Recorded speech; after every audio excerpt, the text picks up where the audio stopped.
would like to go, and they'll give you an opportunity for any questions or clarifications that you need after that. So, 2018, my family and I moved to Detroit after Scott and Daryl moved there and started really seeing a need for education. My wife and I had taught school a number of years, and they called us up. And to make a fairly long story short, we moved to Detroit in fall of 2018. There was a building that became available soon after that through one of the Junk Buster customers. Hispanic pastor, they were outgrowing their church. He came to us and said, "We have this building." And so he gave us a really good deal on the building. Somebody offered him double what we paid, and he wanted to do it because he believed in what we wanted to do with it. And in 6 weeks, the Lord provided the funding for that building, and just really felt like He opened the door to pursue starting a school. Fast forward a year and a half to the fall of 2020, year of COVID, you could call it.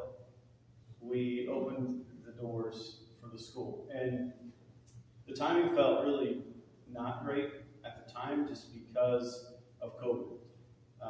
Looking back now, we see how it actually was helpful, because the kids were stuck at home. They were doing online school, and families didn't want that. So the families that we knew right there in the community were willing to give us a shot.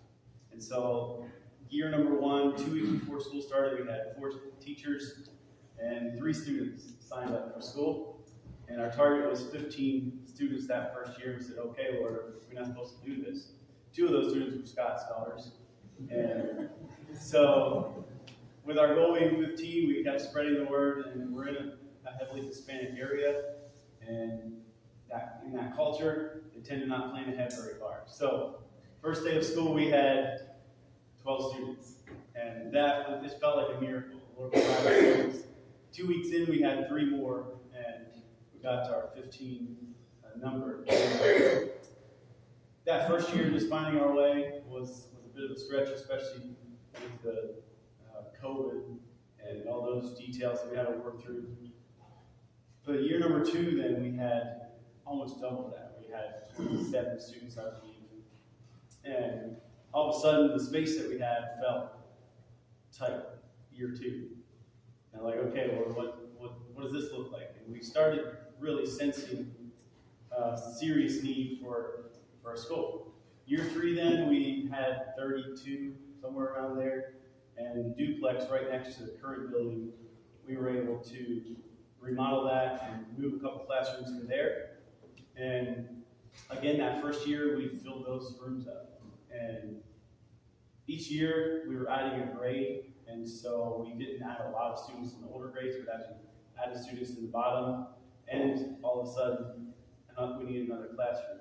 And so 3 years into it, we started really looking at, what does this look like for GCA? We're going to need more space.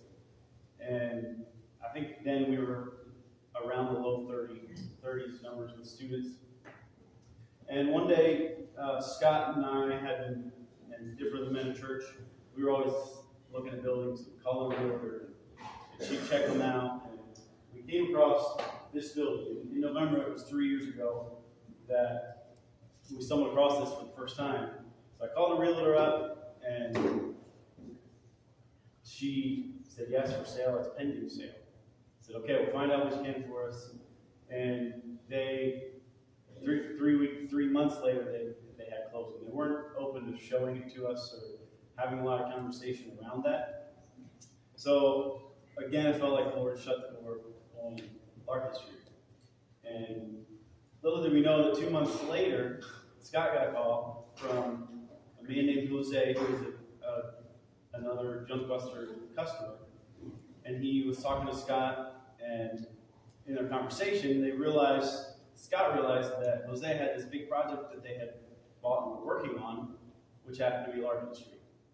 And Scott said, Jose, what are you guys doing with that building? He said, we were looking into buying it for our school. And he got kind of excited about it. So we're not sure what we're going to do with it yet. it looked like a good investment, and so we bought it to fix it up and sell it or rent it out as like an event center. And Scott's like, fix it up, sell it, we want to buy it. And so Jose was kind of excited about that. He was in partnership with two other men. And in their conversation, they felt like there was potential to be a lot of money in what their plans were. And we started hearing kind of what that looked like. They planned to have an open bar in the basement, and an upstairs would be an event center where they'd have concerts, and they were working towards getting their liquor license. And so they came back to us and said, we don't want to sell, but if the liquor license doesn't work out, then we'd be interested in selling. They said, we're estimating that with a liquor license, we can make between $3 and $5 million a year. And there's just too much money. And so we kind of took that up as a challenge, and we started having prayer meetings and prayer walkings, and it felt like all we had to do was pray away our liquor license, and then we could buy Larkin Street. Well, about 6 months later, they finally got the liquor license. Came back to us and said, we're not interested in selling. And at that time, Scott said, well, Jose, we're looking for a building. If this doesn't work out, if you change your mind and we haven't found something, you let us know. And so some time went, I think it was about a year, and Jose called Scotty, are you still praying? And Scotty, yeah, we haven't found the building yet. He said, Scott, stop it, Scotty, we're not making any money. That's right. So then we find out that the last event they had, they actually lost $10,000 on it because they weren't having the crowd that they were expecting to have. And so he said, we're not making any money, we want to sell. And there was something about the story of Larkin Street that just felt, the location was right, just the way it all kind of kept coming back on the table. Just felt like this was the place that God had for Grace Christian Academy. And so at that time, last summer, then we started negotiating on price. Like, okay, what does this look like? And we knew about what they paid for it, and it was probably in the $600,000 to $700,000 range. And they paid some cash under the table, so that's why we didn't know what that number was. They wanted $3 million. $3,060,000 was the number they gave.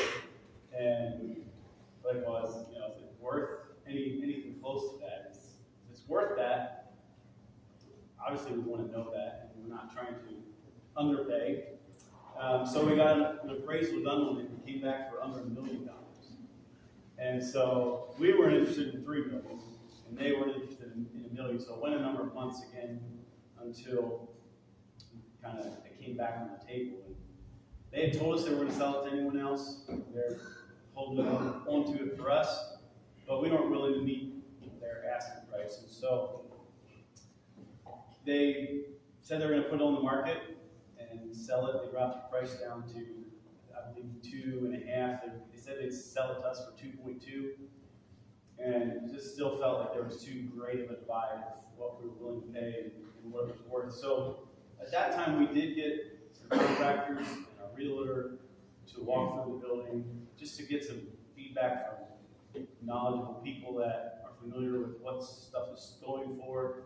Because we understand that an appraised value might be different than the market value at a given time. And so they tried to put it on the market, but then the three partners were just not getting along real well. And they came back to us and said, all right, we'll drop the price to 1.8. And so the board was having conversations then, and after meeting with realtors and some contractors, we were able to agree on the price of 1.6. And so a little bit of what that looked like was the board wanted to have 75% of the funds raised by this next Thursday, January 15th. And so we started fundraising beginning middle of September, I believe. And we had about $50,000 saved up. And so it looked like a mountain. And to date, we have $1.3 million raise. So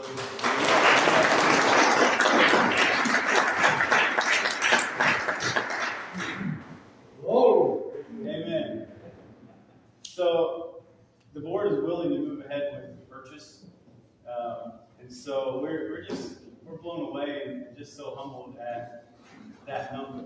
It's so massive, looks so overwhelming, but God, he blew past the 1.2 million mark, and so currently a little over 1.3 million.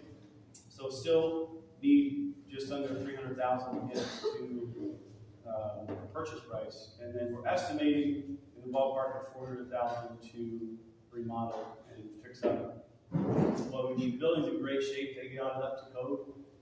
There is things that code's going to look a little different for a school than it did for a nightclub. So our estimate of 400,000 is kind of a rough estimate. That could change depending on what the city all requires us to do or what that all looks like. So closing is scheduled for the beginning of February, beginning to end of February. That's a little bit of a moving timeline. We're still waiting on a zoning hearing. We have zoning approval. We just have to go through a hearing because that's the way they do it. So just so excited and blown away by God's goodness and the way He has provided up to this point. We would love to be able to be in there this fall. This year we had, I think about 39 or 40 students, and in the classrooms it's desk space only. There's nothing else, and so we don't have room for another kindergarten class to come in next year. And so it looks like another big mountain, and some miracles that need to happen financially, and also just for all the details to come into place here by